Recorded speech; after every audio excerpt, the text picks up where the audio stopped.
अधून-मधून येता जाता 4च्या वेळेला आपल्याला असं काहीतरी चुटूक-मुटूक खायला हवं असतं. चला, आज ना अदल्या-मधल्या वेळेस खाण्यासाठी मस्त अशी चटपटीत रेसिपी बनवूयात. अगदी घरात असणाऱ्या काही मुबलक साहित्यांपासून बनणारी ही रेसिपी अगदी 2-2.5 महिने आहे अशी टिकते. चला, आता या रेसिपीसाठी लागणारे साहित्य पाहून घेऊ. तर इथे बरोबर 2 कप भरून मी शेंगदाणे घेतलेले आहेत. जरा टपोरी शेंगदाणे असतील तर ही रेसिपी खूप छान होईल. याला तुम्ही खूप दिवस टिकणाऱ्या शेंगदाण्यांची भजी म्हणा किंवा मग मसाला शेंगदाणे म्हणा. तर सगळ्यात आधी आपल्याला हे शेंगदाणे स्वच्छ निवडून घ्यायचे आहेत. बरोबर 2 कप घेतलेले आहेत म्हणजे मग इतर साहित्य आपल्याला घ्यायला सोयीस्कर पडतं. आता यामधले जे खवट शेंगदाणे आहेत ते मी काढून घेतले किंवा शेंगदाण्यांच्या थोड्याफार अशा साली निघालेल्या असतात, त्या सुद्धा आपल्याला काढून टाकायच्यात. शेंगदाणे स्वच्छ करून साईडला ठेवून देऊ. हे मसाले शेंगदाणे बनवण्यासाठी आपल्याला एक बॅटर तयार करून घ्यायचंय. तर यासाठी आपण शेंगदाणे 2 कप भरून घेतले होते. याच्या बरोबर निम्मे आपल्याला 1 कप भरून बेसन घ्यायचंय. आता हे शेंगदाण्याचे भजे छान कुरकुरीत व्हावे म्हणून मग 1.5 चमचा भरून इथे मी तांदळाचं पीठ घातलंय. खरं तर तांदळाचं पीठ जर नसेल तुमच्याकडे अवेलेबल तुम्ही स्किप करू शकता.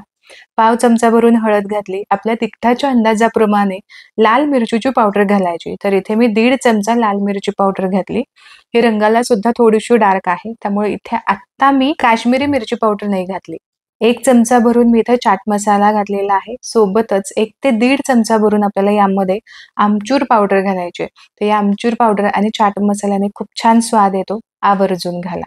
आणि यासोबतच चवीपुरतं आपल्याला मीठ सुद्धा घालायचंय. घातलेले संपूर्ण साहित्य, मसाले कोरडेच आधी मिक्स करून घेऊ आणि यानंतर लागेल असं यामध्ये पाणी मिक्स करायचं आणि छान बॅटर बनवून घ्यायचा.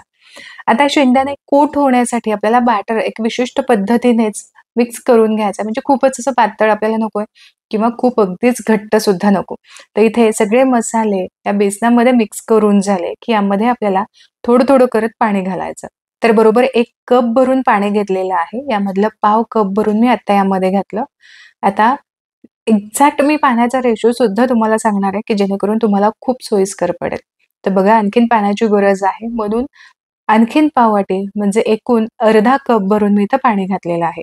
तर आणखीन थोडंसं साधारण 2 चमचे मी इथं पाणी घातलेलं आहे. आता या 2 चमच्यामध्येच आपल्याला हे व्यवस्थित बॅटर मिक्स करून घ्यायचं. तर बॅटर इथे चांगलं मिक्स झालेलं आहे. पण तरी सुद्धा अगदी हलकसं मला हे घट्ट वाटतंय. म्हणून साधारण चमचाभर आपण यामध्ये आणखीन पाणी घालूया. तर जवळ-जवळ इथे मी अर्धा कप आणि वरती 2 चमचे पाणी वापरलेलं असेल. अगदी परफेक्ट रेशो तुमच्यासोबत शेअर केला, की जेणेकरून तुमची सुद्धा अजिबात गडबड व्हायला नको. तर इथे परफेक्ट असं बॅटर झालेलं आहे. तुम्ही याची कन्सिस्टन्सी बघू शकता. ना खूप दाटसर आहे, ना खूप पातळ. बॅटर तयार झालं. निवडून घेतलेले शेंगदाणे आपल्याला यामध्ये घालायचे आहेत. तर बघा खूप सोपं आहे. आधीच आपल्याला शेंगदाणे भाजून सुद्धा घ्यावे लागत नाहीत. बॅटर फक्त तयार करायचं आणि या बॅटरमध्ये हे शेंगदाणे चांगले कोट करून घ्यायचे. ते शेंगदाणे कोट करत असताना तुमच्या लक्षात येईल, की आपलं जे बॅटर आहे ते अगदी परफेक्ट तयार झालंय. म्हणजे खूप जास्त सुद्धा झालेलं नाहीये आणि तयार केलेलं हे बॅटर संपूर्ण शेंगदाण्यांना व्यवस्थित कोट सुद्धा होतंय. तर इथे तुम्ही बघू शकता परफेक्ट असे शेंगदाणे व्यवस्थित असे कोट झालेले आहेत. शेंगदाणे तळून घ्यायचे आहेत. कढईमध्ये तेल तापवण्यासाठी मी ठेवलेलं आहे. पण याआधी ना आपल्याला एक छोटासा मसाला तयार करून घ्यायचा आहे. तर एका बोलमध्ये आपल्याला 2 चमचे काश्मीरी लाल मिरची घ्यायची जी तिखटाला खूप कमी असते आणि रंग छान असतो. यासोबतच पाव चमचा भरून आपल्याला काळं मीठ घ्यायचंय. पाव चमचा भरून हळद घ्यायची. 1 चमचा भर चाट मसाला घ्यायचा आणि अगदी पाव चमचा भरून लाल तिखट घेतलंय.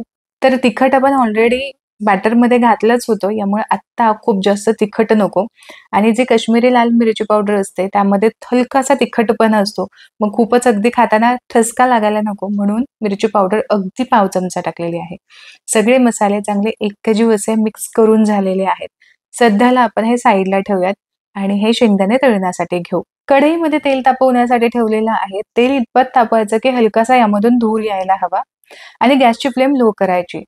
आता इथून पुढे मात्र हात आपल्याला पटपट चालवायचे आहेत. यासाठी पटापट यामध्ये आपल्याला शेंगदाण्याचं हे बॅटर घालायचं आहे आणि एखाद्या काट्या चमच्याने पटापट शेंगदाणे आपल्याला मोकळे करून घ्यायचे आहेत.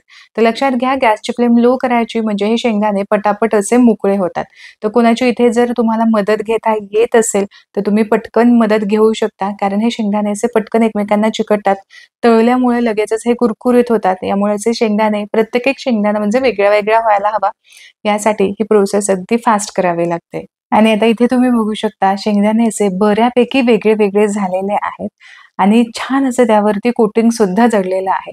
आता गॅसची फ्लेम लोच आहे. लो फ्लेमवरती साधारण एक 5-6 मिनिटांसाठी हे शेंगदाणे हलकासा त्यावरती रंग येईपर्यंत तळून घेऊ. तर हे बघा शेंगदाण्यावरचे बुडबुडे बऱ्यापैकी असे कमी झालेले आहेत. याचाच अर्थ शेंगदाणे आपले चांगले तळलेले आहेत आणि वरून सुद्धा हलकंसं डार्क कोटिंग सुद्धा आलंय. आता हे शेंगदाणे आपण तेलामधून काढून घेऊ.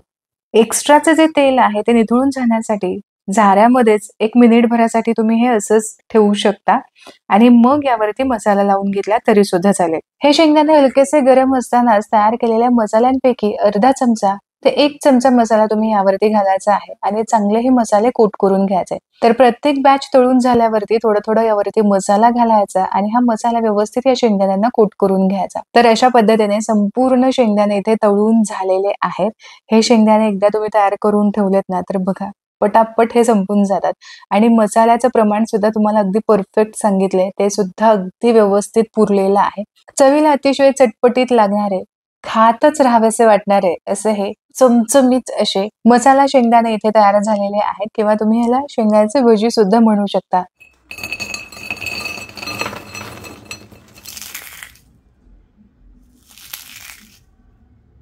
आवाजावरून तुमच्या लक्षात आलंच असावं, की हे शेंगदाणे किती कुरकुरीत झाले असावेत.